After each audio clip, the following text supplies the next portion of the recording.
This is RTV6 News at 5:30, working for you. And now at 5:30, preserving history, how the art that's grown out of unrest in the city will be saved for years to come. And working together to feed our friends and neighbors, bridging the gap of food insecurity. Chris. Checking in on our lineup today, millions of people wondering what they should do when it comes to retiring right now. Why more people are delaying that decision. Some colleges are creating modular dorm rooms for students who test positive for COVID. We're looking at how schools expect the process will work as they come up with plans to prevent a full-scale outbreak. And when is the next time we'll be able to go to a sporting event, maybe a play, maybe a concert? We're taking a look at what the future holds for live events. And now at 5:30, making history. What grew out of weeks of Black Lives Matter protests downtown will now be preserved for future generations to see and learn from. As RTV6's Kelsey Anderson reports, the painted boards that covered windows of downtown businesses will soon have a new permanent home. Artwork just like this, painted by Black artists, have covered windows for months since protesters took to the street of Indianapolis. Now artwork just like this will fill the Indiana State Museum. And this is an opportunity for us to be sure that people who may not have been downtown at this juncture, but will, as we move forward, be able to really understand a place and a time of what's happening. Kathy Faree is the CEO and president of the Indiana State Museum. She tells me they are working on a new gallery to showcase the Black Lives Matter movement and how it impacted our state. We really kind of want to immerse you in this idea of the feelings that are being evoked through these incredible murals. I love it, and I think it's appropriate, and I hope I'm around in 25 years to visit it. Kristen Cohn owns Silver in the City. We've showed you before the boards that once covered her store, highlighting the names of Black people who have died at the hands of police brutality or racist acts. I didn't want to just have boards. To me, it was less about protecting the business and more about making sure that the focus remained on the reasons for the protests that were happening. Now her boards are down and will have a new home at the museum, something she calls a powerful moment for her and her staff. Knowing that, now they're in safekeeping, they're going to be preserved, their names will not be forgotten, that just means so much to me. They say they don't want to rush this process, so they don't have an exact date for when this gallery will be open, but they do want you to know that the Indiana State Museum is open right now as long as you have a mask on and follow their safety precautions. I'm Kelsey Anderson, RTV6. And we want to help continue the conversation about race that's going on across the country. Every Tuesday this month, RTV6 and Radio 1 will host a discussion exploring racial issues in central Indiana. The next one on August 11th, panelists will talk about the current racial climate in our community. The discussion starts at 5 p.m. on the RTV6 Facebook page next Tuesday. Kyle, a beautiful, beautiful evening outside. Yeah, Amanda, another great day here across central Indiana. And so far, every day this month has been below average. I think we're just about done, though, with those highs in the 70s and leading the way back into the 80s. Bloomington right now at 80 degrees, Terre Haute at 80, and you find 80 on the thermometer there in Bedford, while it's 76 downtown and 78 in Indianapolis. Enjoying a mix of sun and clouds out there, and that humidity, oh, so low and comfortable. 43%, the dew point in the lower 50s. And as we look at that dew point scale, the muggy meter here, we have been in that feels great territory. As we go into the weekend, and especially by Sunday afternoon, though, we go to the other end of the scale. That tropical air and more summer-like feel is about to return, but this evening, just enjoy it. Temperatures that will still be in the 70s through 9 o'clock will start to clear out those clouds. Mostly clear skies for us by 11 and 67 degrees. The Drought Monitor released today, and we've got some good news there. We had some pockets of moderate drought. That has now been erased, and so has a lot of the dry conditions. Still just remains around Logansport, Kokomo, Muncie, and north. We'll talk about another increasing chance for rain coming our way in a few minutes. Chris. Start the news feed. Facebook took down one of President Trump's posts. The post linked to a Fox News story where the president says that children are, quote, virtually immune to the virus. Facebook called it misleading information about COVID-19. New York's Attorney General now suing the NRA. The state says the group's high-ranking executives diverted millions of dollars for personal benefit. The state of New York did an 18-month investigation into the NRA. The CDC is putting out a reminder not to drink hand sanitizer. Agency says some people have been doing that, getting sick, even dying. The ingredients are toxic when it gets through the skin. Now, when a COVID vaccine is ready, it doesn't necessarily mean virus spread will slow right away. Operation Warp Speed implies to the general public that we might actually be cutting corners, and that makes them a bit wary. We're not cutting corners, of course. Infectious disease experts think that some people will be skeptical of a vaccine. Only half of Americans said that they would get a COVID vaccine. That's according to an Associated Press poll. Doctors say it is on them to explain its safety and effectiveness, but they say it will be a challenge. To my great disappointment, we still do not have a clear national policy for the control of this virus. There should be a universal set of rules and principles that govern what that level of economic activity is. Health economists say other countries have been more successful in containing the virus because they took a more national approach instead of letting states come up with their own plans.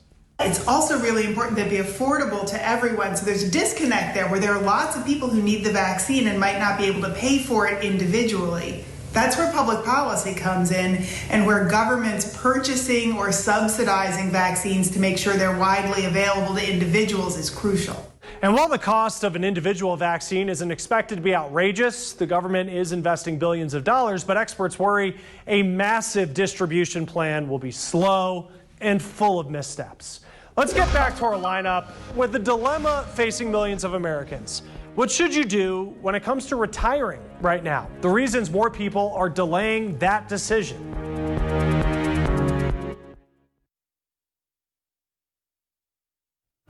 Tonight, dozens of Indiana families have healthy food to put on the table thanks to Hoosiers working together during this pandemic. Today, Gleaners Food Bank and Anthem hosted a Not One Runs on Empty mobile food distribution event. The focus of the initiative is to provide healthy, nutritious food for those most in need. Dozens of Anthem employees and members of IMPD volunteered to help with today's giveaway at Anthem's headquarters downtown. We're here in our community. These are our friends, our neighbors, our family. And we're here to support them and let them know that they're not alone in this. I think it's awesome that Indiana is helping out families in need. This was Gleaner's first downtown Indianapolis food distribution in recent years. It's estimated that due to the impact of the pandemic, 1 in 5 Hoosiers face food insecurity. Chris. The newest unemployment numbers are out. 1.2 million people filed new jobless claims last week. There were just more than 16 million continued claims. There are many reasons why we are still seeing such high levels of unemployment. But as Alicia Nieves shows us, one reason may involve the number of people holding off on retirement. My career has been absolutely wonderful. For 40 years, Peggy Morrison-Uten has worked in nonprofit.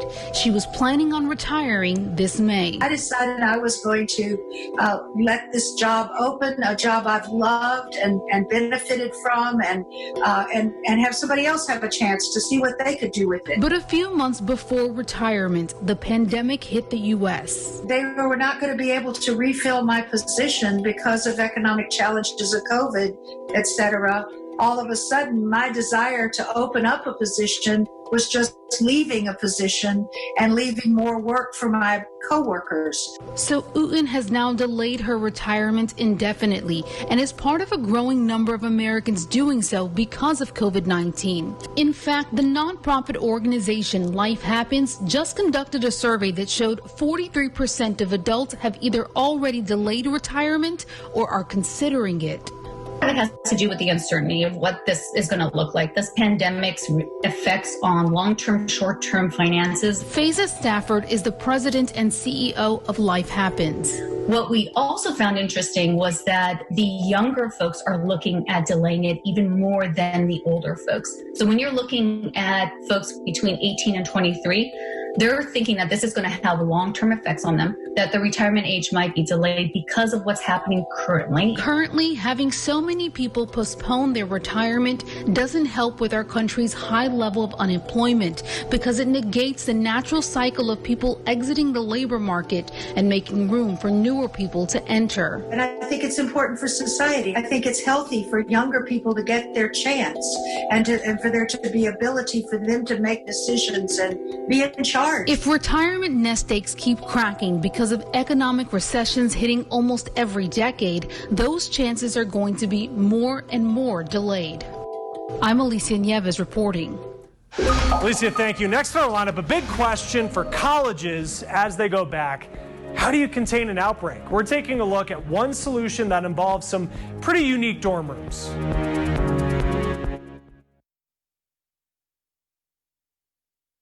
Let's start the news feed. This year is taking a toll on many people's mental health, and that includes Michelle Obama, former First Lady, saying that she is dealing with low-grade depression. She said that on her podcast, saying that racial issues, coronavirus, and political strife all leading to it.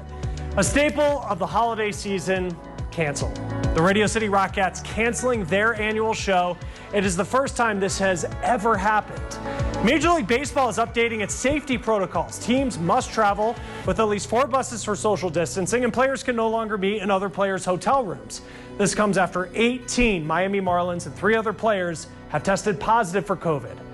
2020 is turning out to be a stressful time for everyone. You have the pandemic, protests, and of course the upcoming presidential election. And all of these things tend to make up what we see most on social media. And more time at home means more time online for many, which can create feelings of anxiety and stress. A new study by Ohio State shows more than half of people are changing how they use social media. About a fifth of people are taking a break. Mental health experts say it's not surprising. We're hardwired to see the negative. We're hardwired to see things that could harm our well-being. And that's what we tend to see. Dr. Kenneth Yeager says that many people feel like they just don't have control. Find a way to block certain feeds if they're disturbing to you. Again, you are in control of a lot of things, but there are some things online that you're never going to be able to control. He says you need to set limits on social media. If you set it to 30 minutes a day and you end up feeling anxious before that time's over, it's time to log off. Go for a walk, work on projects, clear your mind. Dr. Yeager says it really is mind over matter, and it's important to look for the positive. That's whether on social media or just in everyday life. More feel-good weather here across central Indiana as we continue to enjoy those comfortable temperatures and the low humidity here for early August. And those clouds will start to fade away here as we go through tonight with temperatures right now that are generally in the 70s. Bloomington, though, making it to that 80-degree mark. I think we'll find numerous locations in the lower 80s tomorrow. Right now it's 79 in Lafayette and 75 in Greenwood. Here's a look at the satellite. You can see those fair weather cumulus clouds dotting the landscape out there. Not a drop of rain from those, but rain chances will start to increase here as we get late in the day on Sunday. So most areas this weekend, I do think, are going to be dry. A little more widespread rain as we start off next work and school week at 60% on Monday, and then a 40% chance of rain going into Tuesday. But tomorrow morning and tomorrow all throughout the day, you're not going to need that umbrella as we have temperatures that start off again on the cool side, lower to middle 50s, 56 degrees for you in Columbus, 53 in Lafayette, and we'll see a lot more sunshine tomorrow. A few of those clouds will build in during the afternoon as temperatures make their way to around 82 degrees. The average high is 84, so again, just a little below average for this time of year. And the weekend, that's where things do start to heat up a little bit more, and we've got that isolated chance for a shower or storm here on Sunday. Here's a look at TrueCast. Middle of the day Sunday, you can see that area of rain back to the west. May see a couple of those showers, rumbles of thunder make their way into the area as we get into the evening, but then you notice as we get into the day on Monday, that's where the rain starts to take over a little bit more. 7-day planning forecast, and we will have temperatures approaching 90 before that rain moves in on Monday, and we are back into that daily chance of showers and storms for much of next week. Chris? Thousands of college students across the country are preparing to return to campus. But will your child be safe in a crowded dorm room? Chris Conti takes a closer look at new research that is helping colleges come up with a detailed COVID testing plan to return safely back to school. It is hard not to notice the emptiness consuming colleges and universities right now. Long ago, forced to send students home because of the virus. They do need that personal contact. They want to know who their professor is. But Tufts University President Anthony Monaco is preparing for students to return, and he's doing everything possible to make sure COVID doesn't come with them. So we wanted to test for COVID at a frequency which would pick up most people when they're asymptomatic. Every student who returns to campus will have to take a COVID test. With 5,000 students expected, Tufts is also expecting a number of those tests to come back positive, which is where these modular dorm rooms come in. Any student who tests positive for COVID will be quarantined here for 2 weeks. The idea is to keep the virus from spreading.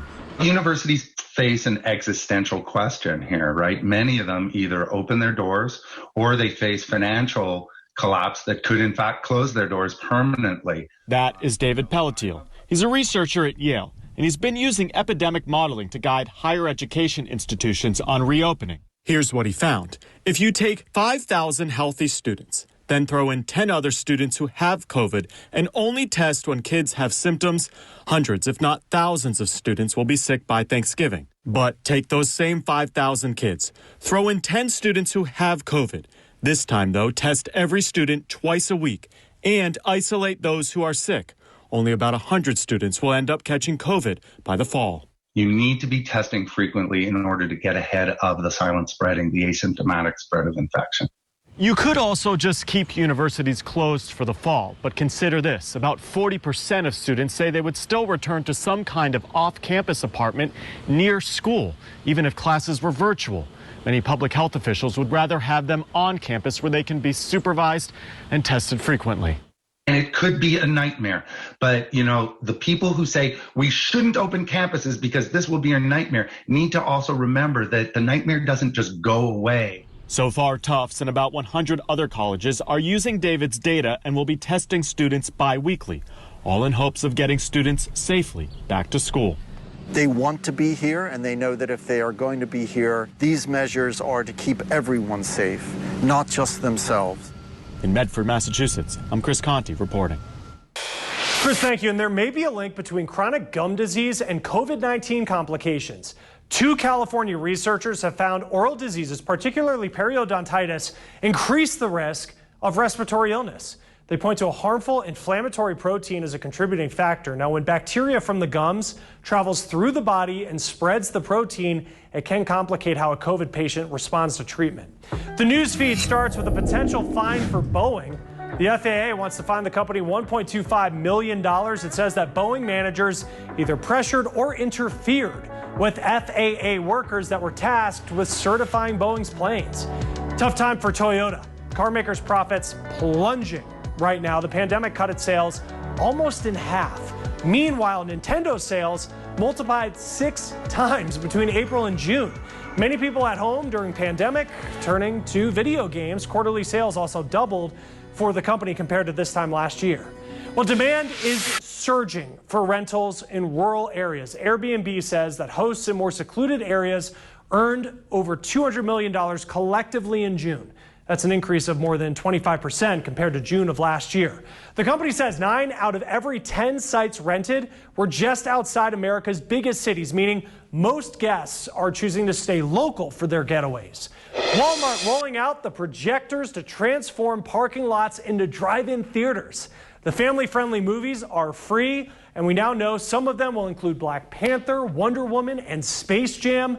You need to reserve a spot in advance. Go to thewalmartdrivein.com. 160 Walmart stores around the country will start showings next Friday.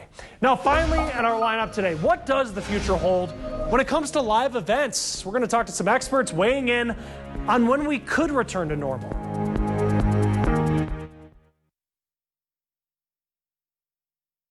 Something many people are wishing would come back sooner, live events. About 90% have been canceled this year, and about the same amount of businesses who put on those events have laid off or furloughed their teams.